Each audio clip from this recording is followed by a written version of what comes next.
అందరికీ నమస్కారం. కలియుగం కథలు ఛానల్కి స్వాగతం. ఈనాటి మన కథ కలియుగ శ్రవణుడు. ఏంటో మా కర్మ కాకపోతే ఈ వయసులోనే మేము జీవితాంతం అత్తగారికి మరియు మామగారికి సేవ చేస్తూనే ఉండాలా? ఇది వరకు అత్తయ్య గారు ఆరోగ్యంగా ఉన్నారు కాబట్టి అంతా బాగానే ఉంది. ఇప్పుడు ఆవిడ వీల్చైర్ ఎక్కింది, వారికి కూడా సేవ చేయాలి. మనం ఆస్తి పంపకాలు పంచుకుంటున్నప్పుడు అత్తామామలను కూడా వాటాలు వేసి చెరకు 3 నెలలు చూసుకుందాం, పెద్ద కోడలు మంజుల చెప్పింది. మరియు రెండవ కోడలు గీత కూడా ఆమెకు మద్దతు ఇచ్చింది. అవును అవును అక్క, నువ్వు చెప్పింది నిజమే, చాలా బాగుంది. మొదటి 3 నెలలు నువ్వు చూసుకో, నీతోనే స్టార్ట్ చేద్దాం. అది విని కోపగించుకుని నాతో ఎందుకు మొదలు పెట్టాలి, నువ్వు కూడా వాళ్ళని ముందు చూసుకోవచ్చు కదా అని వాదన చేయడం మొదలుపెట్టారు. అప్పుడు పెద్ద కొడుకు రాజు అన్నాడు, ఏయ్ ఇప్పుడు ఏంటి గొడవ? నేను అనిల్తో కూడా మాట్లాడాను, వాడు కూడా రేపటికి ఇక్కడికి చేరుకుంటాడు, అన్నీ రేపు మాట్లాడుకుందాం. అమ్మా నాన్న పేర్లు స్లిప్పులు రాసి ఎంచుకుందాం. ఎవరి వాటాలో ఎవరి పేరు వస్తుందో వారిని మొదటి 3 నెలలు చూసుకోవాలి. హరినాథ్ గారు ఇంటి వరండాలో పేపర్ చదువుతూ డాబా మీద నుంచి వినిపిస్తున్న వాళ్ళ మాటలన్నీ వింటున్నాడు.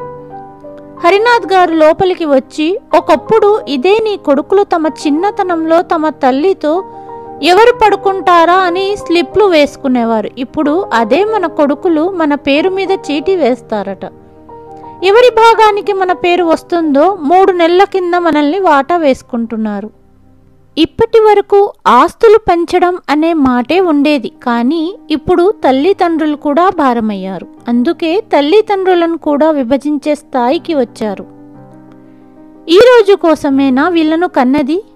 పెంచి పోషించి చదివించి కాళ్ళ మీద నిలబడేలా చేయడానికి తల్లిదండ్రిగా ఎంత కష్టపడ్డాము. కానీ పెళ్ళయ్యాక ఈ కొడుకులే భార్యలకు ఓకే చెప్పి మన బ్రతుకు కష్టాల పాలు చేస్తారని ఆ రోజు గ్రహించలేకపోయామా?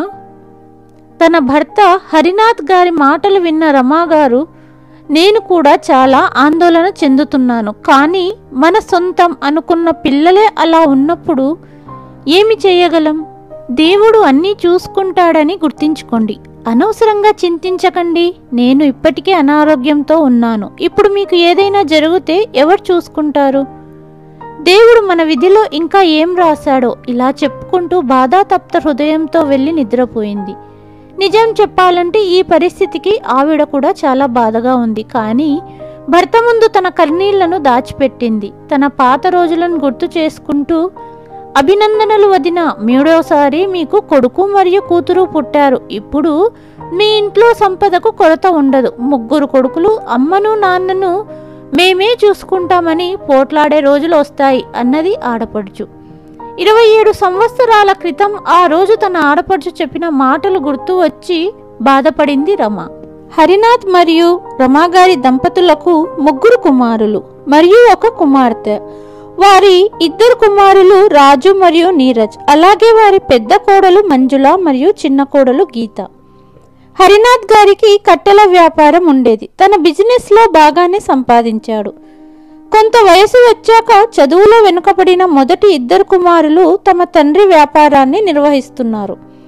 3వ కుమారుడు అనిల్ మరియు కూతురు దీప 2 కవలలు. అనిల్ కాస్త బాగానే చదవడం వలన ముంబైలో ఉద్యోగం చేసుకుంటున్నాడు. దీపకు 2 సంవత్సరాల క్రితం అమెరికా సంబంధం చూసి పెళ్లి చేశారు. అలాగే అనిల్కు కూడా సౌమ్య అనే అమ్మాయితో 6 నెలల క్రితమే వివాహం జరిగింది. 3 కొడుకులు మరియు కూతురి బాధ్యత పూర్తిగా అయిపోయాయి. ఇప్పుడు హరినాథ్ మరియు రమా గారు మొదటి 2 కొడుకులతో కలిసి ఉమ్మడిగానే ఉంటున్నారు. కానీ 2 కోడళ్లకు అస్సలు పడదు. కొన్నిసార్లు కోడళ్ళు 2 కుక్క పిల్లిలా కొట్టుకోవడం మొదలు పెడతారు. కేవలం వంటగదిలోనే కాదు, ఇంటి మొత్తాన్ని తమ తలపైకి తెచ్చుకుంటారు. రమాగారు మరియు హరినాథ్ గారు దీని భారాన్ని భరించవలసి వచ్చేది. ఇంట్లో పోట్లాడడం ద్వారా 2 కోడళ్ళు అత్తామామలకు టీ, అల్పాహారం, ఆహారం ఇవ్వడానికి కూడా అంగీకరించరు. చాలాసార్లు కోడళ్ళు 2 రోజంతా వంటగదిలోకి కూడా అడుగు పెట్టరు మరియు వారి కోసం మాత్రం బయట నుంచి ఆర్డర్ చేసి తింటారు. తమ భర్తలను కూడా మధ్యాహ్నం బయట భోజనం చేయమని చెప్పి పిల్లలకు స్కూల్ క్యాంటీన్ నుండి తినడానికి డబ్బులు ఇచ్చేవారు. అందరూ బయటి ఆహారాన్ని హాయిగా తినేవారు. కానీ రమాగారికి మరియు హరినాథ్ గారికి కేవలం ఇంటి ఆహారం మాత్రమే తినే అలవాటు. అయితే ఈ విషయాన్ని గురించి ఎవరూ పట్టించుకోరు. ఇలాంటి పరిస్థితుల్లో రమాగారు వీల్ చైర్లో కూర్చొని గంజి, కిచిడి వంటి తేలికపాటి ఆహారాన్ని తన భర్తకు మరియు తనకు వండుకునేది. అప్పుడు కూడా కోడళ్ళు ఇద్దరు వంటగదిని ఎంత మురికిగా చేస్తారు అని అరవడం మొదలుపెట్టేది. రమాగారు ఇలా ఇబ్బంది పడడం చూడలేక ఒకరోజు హరినాథ్ గారు ఇద్దరు కొడుకులను పిలిచి, మీ అమ్మ ఆరోగ్యం గురించి తెలుసు. అమ్మకు వయసైపోయింది. పైగా ఆమె కాలు పనిచేయటానికి సహకరించట్లేదు. డాక్టర్ విశ్రాంతి తీసుకోమని సలహా ఇచ్చాడు. కానీ కోడళ్ళు ఇద్దరు తమ గొడవల వల్ల అసలు తినడానికి తాగడానికి కూడా ఏమీ ఇవ్వట్లేదు. మీ అమ్మగారి అంత పని చేయవలసి వస్తుంది. హరనాథ్ గారు తన భార్య రమాతో కలిసి గ్రౌండ్ ఫ్లోర్లో నివసించగా, కొడుకు మరియు కోడళ్ళు ఇద్దరు పై అంతస్తుల్లోని వారి వారి గదుల్లో నివసిస్తున్నారు. కింద ఇల్లు చాలా పెద్దది. ఇద్దరు కోడళ్లకు పై గదుల్లో ఉండాల్సిన అవసరం లేదు. ఇంటి కింది భాగంలోని గదులు కూడా ఖాళీగా ఉన్నాయి. కానీ కోడళ్ళు మాత్రం కింద నివసించడానికి సిద్ధంగా లేరు. ఎందుకంటే అత్తగారు మామగారులకు సేవ చేయవలసి వస్తుంది కదా, అందుకు.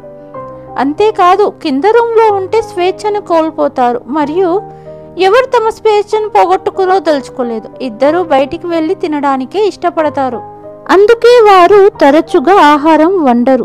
తన భార్య అనారోగ్యంతో ఉన్నప్పుడు కూడా ఇంటి పనులు, వంటింటి పనులన్నీ హరినాథ్ గారే చూసుకున్నారు. ఇలా తండ్రి చెప్పిన తర్వాత కొడుకులిద్దరూ తమ భార్యలకు వివరించడానికి ప్రయత్నించారు.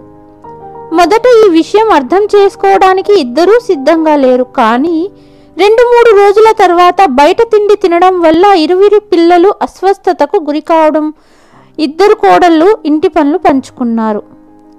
ఉదయం మంజుల, రాత్రి గీత భోజనం సిద్ధం చేసేవారు. హరినాథ్ మరియు రమాగారులకు ఉదయం సాయంత్రం 2 సమయానికి ఆహారం దొరికేది. కానీ ప్రేమ గౌరవంతో కాదు. మామగారితో మాట్లాడడం కూడా ఇద్దరికీ ఇష్టం లేదు. ఒకరోజు అత్తగారు తన చిన్న కోడలు గీతతో చెప్పింది, కోడలా, ఈరోజు తిండిలో ఉప్పు ఎక్కువైంది. నాకు బీపీ కంప్లైంట్ ఉంది కాబట్టి ఉప్పు కొంచెం తగ్గించు అని. అత్తగారు ఇలా చెప్పటంతో గీత రచ్చ క్రియేట్ చేసింది ఇంటిలో. అత్తయ్య, నేను ఉప్పు ఎక్కువ వేశాను అంటే నీ పెద్ద కోడలు మిమ్మల్ని బాగా చూసుకుంటుందని కదా. ఒక పని ఎందుకు చేయకూడదు మీరు? మీ ప్రియమైన కోడలు నుండి 2 పూటల ఆహారం వండించుకోండి.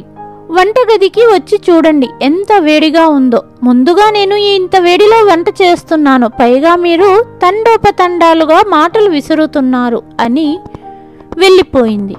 అలా రోజులు గడిచే కొద్దీ అనారోగ్యంతో ఉన్న రమాగారు రోజు ఈ తిండి తినలేక వేధింపుల వల్ల ఒకరోజు హఠాత్తుగా రక్తపోటు పెరిగిపోయి శరీరం పక్షవాతానికి గురయ్యింది. ఇప్పుడు శరీరం సగం పనికి రాకుండా పోయింది. ఇప్పటి వరకు ఎలాగోలా తన పని తాను చేసుకుంటూ పోయేది. కానీ పక్షవాతం రావడంతో హరినాథ్ వయసు అయిపోతున్న కారణంగా ఇద్దరు పూర్తిగా కోడళ్ల కరుణపైనే ఆధారపడ్డారు. వ్యాపారం విషయంలో పెద్ద కొడుకైన రాజు మరియు నీరజ్ మధ్య గొడవ మొదలైంది. రాజు షాపులో ఎక్కువ డబ్బులు తీసుకుంటున్నాడని, దానివల్ల గొడవ జరిగిందని నీరజ్ ఆరోపించాడు. నీరజ్ తనపై తప్పుడు ఆరోపణలు చేస్తున్నాడని, వ్యాపారంలో డబ్బు కాజేస్తున్నాడని రాజు చెప్పడం ప్రారంభించాడు. ఇప్పుడు అన్నాదమ్ములిద్దరూ వ్యాపారం సొంతంగా చేసుకోవాలని నిర్ణయించుకున్నారు. ఇద్దరూ కలిసి వ్యాపారాన్ని నిర్వహిస్తున్నందున 3వ సోదరుడికి ఉద్యోగం చేస్తున్నందున తనకు వ్యాపారంలో వాటా అవసరం లేదని వ్యాపారాన్ని 2 భాగాలుగా మాత్రమే విభజించాలని నిర్ణయించుకున్నారు. ఇద్దరూ కలిసి రోజువారీ ఇంటిని, ఊరికి దూరంగా ఉన్న ఇంటిని విభజించాలని నిర్ణయించుకున్నారు. పూర్వీకుల ఇల్లు ఒక కొడుకు వస్తుందని, గ్రామానికి దూరంగా ఉన్న మరొక ఇల్లు మరొక కొడుకుకు వస్తుందని వాళ్ళు ఇద్దరే నిర్ణయించేశారు.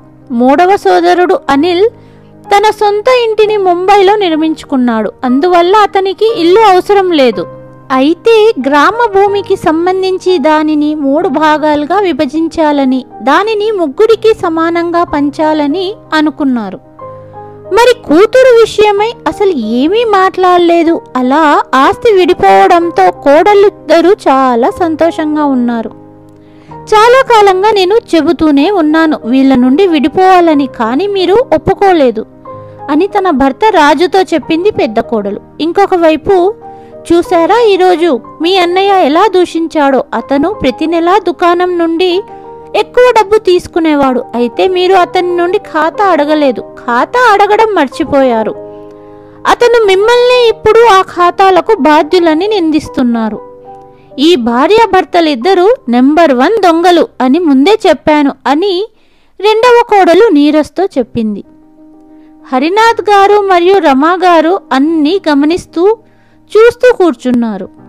మరుసటి రోజు తన చిన్న కొడుకు అనిల్ కూడా తన భార్యతో ఇంటికి చేరుకొని నేరుగా తన తల్లి తండ్రి గదికి వచ్చి తల్లిని కలవడానికి వచ్చాడు. తన తల్లిని అలాంటి స్థితిలో చూసి కలత చెందాడు. తండ్రితో ఇలా అన్నాడు, నాన్నగారు, అమ్మ ఆరోగ్యం బాగా లేదని అన్నయ్య నిన్న ఫోన్ చేస్తే తెలిసింది, కానీ మీరు నాకు ఫోన్ చేసి కూడా ఈ విషయం చెప్పలేదు. బాబు అనిల్, మీరు మీ పనిలో చాలా బిజీగా ఉన్నారు కాబట్టి మిమ్మల్ని డిస్టర్బ్ చేయడం తగదని నేను భావించాను. అప్పటికి ఉదయం 10 గంటలయ్యింది, కానీ ఇంకా ఎవరూ అల్పాహారం తీసుకోలేదు. ఈ విషయం తెలుసుకున్న అనిల్ భార్య సౌమ్య అల్పాహారం సిద్ధం చేయటానికి వంటగదికి వెళ్ళింది. అందరి కోసం వేడి అల్పాహారం సిద్ధం చేసింది. తనంతకు తాను తినలేని పరిస్థితిలో ఉన్న అత్తయ్యకు సౌమ్య తినిపించసాగింది. అదే సమయంలో రాజు మరియు నీరజ్ కూడా భార్యలతో హరినాథ్ గదికి చేరుకున్నారు. అనిల్, మొదటి నుంచి వ్యాపారం మేమే చూసుకున్నాం కాబట్టి వ్యాపారం మరియు పెద్ద ఇల్లు మరియు ఈ ఇల్లు నేను నీరజ్ తీసుకుంటున్నాం. గ్రామంలోని భూమిని 3/1 వంతు భూమి మాత్రమే నీకు ఇవ్వబడింది అన్నారు. అది విని అనిల్ ఆశ్చర్యపోయాడు. అదే సమయంలో పెద్ద కోడలు, మరిది గారు అంత ఆశ్చర్యపోనక్కర్లేదు. ఎప్పుడో ఒకసారి చుట్టం చూపులా వచ్చి చూసిపోయే మీకు ఏమి తెలుసు, మేము అత్తామామయ్యలను ఎంత కనిపెట్టుకుని ఉంటున్నామో. ఎలాగో ఆస్తి వాటా వేస్తున్నాం కాబట్టి అత్తామామలను కూడా వాటా వేసుకొని ఒక్కొక్కరి ఇంట్లో 3 నెలలు ఉండేటట్టు నిర్ణయించాము. మరియు మొదట ఎవరితో ఉంటారా అని స్లిప్ వేసి నిర్ణయిస్తారు. అప్పుడు అనిల్ అన్నాడు, వదినా, ఇది సరికాదు. వీళ్ళిద్దరూ మా అమ్మా నాన్నలు. మీరు పంచటానికి పెద్ద ఇంటి వస్తువు అనుకున్నారా అని అడిగాడు. అప్పుడు పెద్ద కొడుకు రాజు మాట్లాడుతూ, ముంబైలో ఉంటూ నోట్లు లెక్కిస్తున్న నీకేం తెలుసు, మేము అమ్మా నాన్న ఇద్దరి బాధ్యతల్ని తీసుకున్నాం. అప్పుడు అమిత్ మాట్లాడుతూ, నెల నెల అమ్మ వైద్యానికి నాన్నగారి మందులకు డబ్బు పంపేవాడిని కదా, వాటి గురించి మాట్లాడరెందుకు అంటుండగానే అనిల్కి ఫోన్ వచ్చింది. ఫోన్ మాట్లాడుతూ వరండాలోకి వెళ్ళిన భర్త వెనుక సౌమ్య కూడా వెళ్ళింది. నేను మీకు ఒక విషయం చెప్పాలనుకుంటున్నాను. ఏమిటి చెప్పు అన్నాడు. సౌమ్య, అత్తామామయ్యలను మన దగ్గరే ఎప్పటికీ ఉంచుకోలేమా? కొడుకు కోడలు అయిన మనకు కూడా వారిని చూసుకునే బాధ్యత ఉంది. సౌమ్య మాటలు వింటే అనిల్ మొహంలో చిరునవ్వు కనిపించింది. నేను అలాగే ఆలోచిస్తున్నాను. దీని గురించి ఒకసారి నీతో మాట్లాడాలనుకున్నాను. సౌమ్య, దీని గురించి అడగడానికి ఏమైనా ఉందా? ఇక్కడి పరిస్థితులు చూశాక అత్తామామయ్య ఏదో చెప్పుకోలేని మనోవేదన అనుభవిస్తున్నారనిపిస్తుంది. నిన్ను నీ కాళ్ళ మీద నిలబెట్టి వాళ్ళ కర్తవ్యాన్ని నెరవేర్చారు కాబట్టి వాళ్ళను ఈ వయసులో జాగ్రత్తగా చూసుకోవటం మన ధర్మం. వాళ్ళ ఆలోచనను తండ్రితో చెప్పాడు అనిల్. ఇలాంటి కొడుకు మరియు కోడలు ఉన్నందుకు నేను ధన్యుడిని. ఈ వయసులో ఇంకేమి కోరుకోను, ఒక మనశ్శాంతి తప్ప అన్నారు హరినాథ్ గారు. సరే నాన్న, మనము రేపు బయలుదేరదాం. వెళ్ళి అమ్మని మంచి హాస్పిటల్లో ట్రీట్మెంట్ చేయిద్దాం. కొద్ది రోజుల్లో అమ్మ కోలుకుంటుందని ఆశిస్తున్నాను. కొడుకు మాట విని హరినాథ్, ఇంకా చాలా ముఖ్యమైన పని ఒకటి మిగిలి ఉంది. ముందు నన్ను ఆ పని చేయనివ్వండి, తర్వాత మేమిద్దరం మీతో వస్తాం. ఇప్పుడు మీరంతా వెళ్ళి విశ్రాంతి తీసుకోండి. మరుసటి రోజు ఉదయం హరినాథ్ గారు సమాచారం ఇవ్వకుండా ఎక్కడికో వెళ్ళి సాయంత్రం తిరిగి వచ్చేశారు. అతని చేతిలో కొన్ని పత్రాలున్నాయి. తన 3 కొడుకులను కోడళ్లను తన గదికి పిలిపించాడు. నేను విభజనకు సంబంధించి నిర్ణయం తీసుకున్నాను. అంతలో పెద్ద కొడుకు, తీసుకోవలసిన నిర్ణయం ఏమి మిగిలి ఉంది? అంతా వాటా వేసేశాం కదా అన్నాడు. ఆ నిర్ణయం మీ వైపు నుండి వచ్చింది, కానీ నేను ఆ నిర్ణయం తీసుకోలేదు, ఆమోదం ఇవ్వలేదు. ఈరోజు నేను నా నిర్ణయం చెబుతాను, వినండి. నేను ఈ ఇంటిని 3 భాగాలుగా విభజించబోతున్నాను. ఇది విని ఇద్దరూ మతిస్థిమితం కోల్పోయినట్లుగా ఉన్నారు. నీరజ్ అన్నాడు, మీరు మాతో ఉన్నారు, మిమ్మల్ని మేం చూసుకున్నాం ఇన్ని రోజులు, ఇది ఎలా జరుగుతుంది? బాబు, నా మాట ఇంకా అయిపోలేదు. మొదట మొత్తం విను. ఈ ఇల్లు మాత్రమే కాకుండా తన వ్యాపారం కూడా 3 భాగాలుగా చేస్తున్నట్లు ఊరిలో ఉన్న ఇల్లు కూతురికి రాస్తున్నాను. ఊరిలో భూమిని 3 భాగాలుగా రాశాను. మిగిలిన ఆస్తిని అమ్మి వచ్చిన డబ్బును నా చిన్న కొడుకు అనిల్తో కలిసి జాయింట్ అకౌంట్ ఓపెన్ చేస్తున్నాను. తద్వారా నా భార్య ఉత్తమ ఆసుపత్రిలో చికిత్స పొందుతుంది. మిగిలిన డబ్బు చిన్నవాడికి చెందుతుంది. ఇది విన్న పెద్ద కోడలు మరియు చిన్న కోడలు కోపంతో పెద్దగా అరుస్తూ, ఇది అన్యాయం. ఇన్ని రోజులు మీకు సేవ చేసి మీకు 2 పూటలా భోజనం పెట్టాం, ఇదేనా న్యాయం అని అడిగారు. అప్పుడు హరినాథ్ గారు, మీ సేవ వల్లనే ఈరోజు నా భార్య వీల్ చైర్పై పడుకుంది. ఒక్కసారి చూడండి తన పరిస్థితి. ఇలా చెబుతూ హరినాథ్ భార్యను వీల్ చైర్ మీద చూడలేక కన్నీరు పెట్టుకున్నాడు. భర్త అలా ఏడవడం చూసి రమా కూడా కన్నీళ్లు వచ్చేశాయి. అప్పుడు చిన్న కొడుకు అనిల్ అన్నాడు, నాన్నగారు, మాకు ఆస్తి నుండి 1 పైసా కూడా వద్దు, మాకు మీ ఆశీస్సులు కావాలి. అప్పుడు హరినాథ్ గారు, కానీ బాబు, నేను ఇవ్వాలనుకుంటున్నాను మరియు మీరు తిరస్కరించకూడదు. మరుసటి రోజు ఉదయం హరినాథ్ గారు మరియు రమా వారి చిన్న కొడుకు మరియు కోడలతో కలిసి ముంబైకు బయలుదేరారు. అనిల్ అక్కడికి తీసుకెళ్లి అమ్మను మంచి వైద్యుడి వద్దకు తీసుకువెళ్లారు.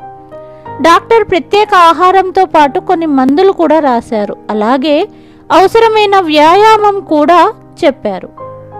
సౌమ్య దానిని బాగా అర్థం చేసుకొని అత్తగారి సేవకే పగలు రాత్రి అంకితం చేసింది. కొద్ది రోజుల్లోనే రమాగారు పూర్తిగా కోలుకుంది. ఆ విధంగా ఈరోజు కలియుగానికి చెందిన ఈ శ్రవణ్ కుమార్ మరియు అతని సంస్కారవంతమైన భార్య వారి తల్లిదండ్రుల వృద్ధాప్యాన్ని నయం చేశారు. కథ కనుక నచ్చినట్లయితే please like, share and subscribe to కలియుగం కథలు. మరి ఒక కథతో మళ్ళీ మీ ముందుకు వస్తాను. అంతవరకు సెలవు.